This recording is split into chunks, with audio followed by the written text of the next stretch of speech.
नमस्कार बंधुरा बांगला शस्य बीमा योजनाय आपनादेर जन्य सुखबर आछे। बांगला शस्य बीमा योजनाय आवेदनेर समयसीमा बृद्धि करा हलो। आपनारा जानेन बांगला शस्य बीमा योजनार माध्यमे এই ডিসেম্বর মাসে যারা আবেদন করবেন তারা জানুয়ারিতে শস্য বিমায় ক্ষতিপূরণের টাকা পাবেন, এই মতো ঘোষণা করেছিলেন মুখ্যমন্ত্রী মমতা বন্দ্যোপাধ্যায়। সেই মতো আবেদনপত্র দুয়ারে সরকার ক্যাম্পে জমা নেওয়া শুরু হয়ে গেছে। আর একটি ফসলের জন্য আবেদনের সময়সীমা বৃদ্ধি করা হয়েছে। আগামী 15ই জানুয়ারি পর্যন্ত আবেদন করা যাবে বাংলা শস্য বিমা যোজনায়।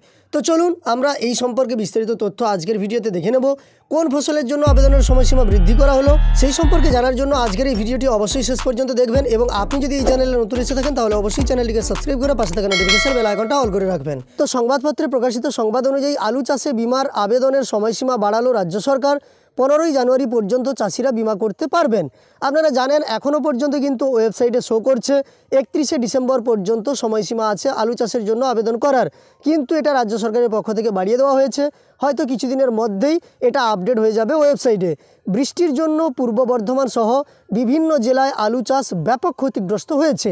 বীজ বপন করার কয়েকদিনের মধ্যেই বৃষ্টি হয়, জমিতে জল জমে পূর্ব বর্ধমান জেলার বহু জমির বীজ নষ্ট হয়ে যায়।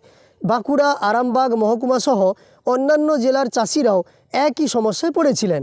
কয়েকদিন আগে বর্ধমানে এসে কৃষিমন্ত্রী শোভনদেব চট্টোপাধ্যায় বলেন, বিমা করানোর জন্য প্রতিটি এলাকায় প্রচার চালানো হয়েছে।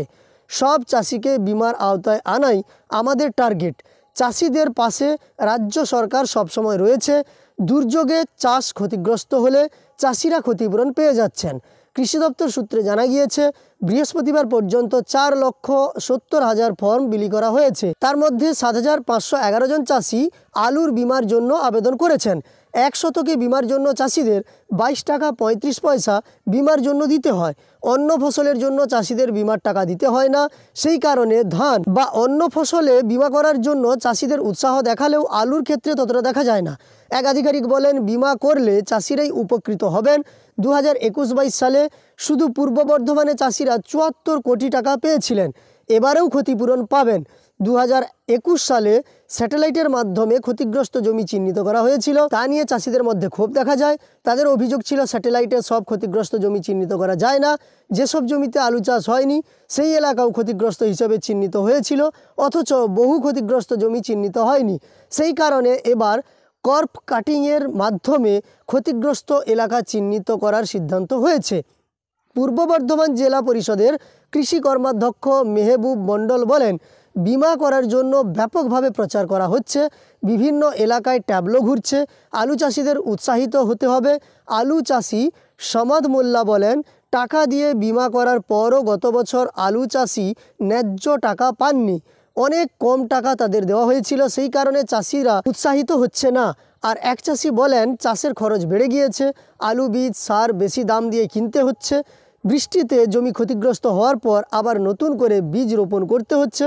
অনেকে ধার করে চাষ করছেন। বিমা করার মতো টাকা অনেকের কাছে নেই, সেই কারণে অনেকেই বিমা করতে চাইছেন না। তাছাড়া বিগত বছরে যাদের ক্ষতি হয়নি তাদের অনেকেই বিমার টাকা পেয়েছিলেন, প্রকৃত ক্ষতিগ্রস্তরা বিমার টাকা পাননি। অর্থাৎ এই সংবাদের মাধ্যমে বুঝতে পারলেন চাষিদের অভিযোগ অনেক কিছুই আছে, তবে আলু চাষির ক্ষেত্রে কিন্তু একটি সুযোগ করে দেওয়া হয়েছে। 15ই জানুয়ারি পর্যন্ত আপনারা আপনাদের বিমা করাতে পারবেন। তো আপনারা অবশ্যই শস্য বিমা যোজনায় আপনাদের নাম নথিভুক্ত করুন, কারণ এখানে দেখতে পেলেন বলা হয়েছে যে শস্য বিমা যোজনায় নাম নথিভুক্ত করলে আপনাদের ফসলের ক্ষতিপূরণ দেওয়া হবে।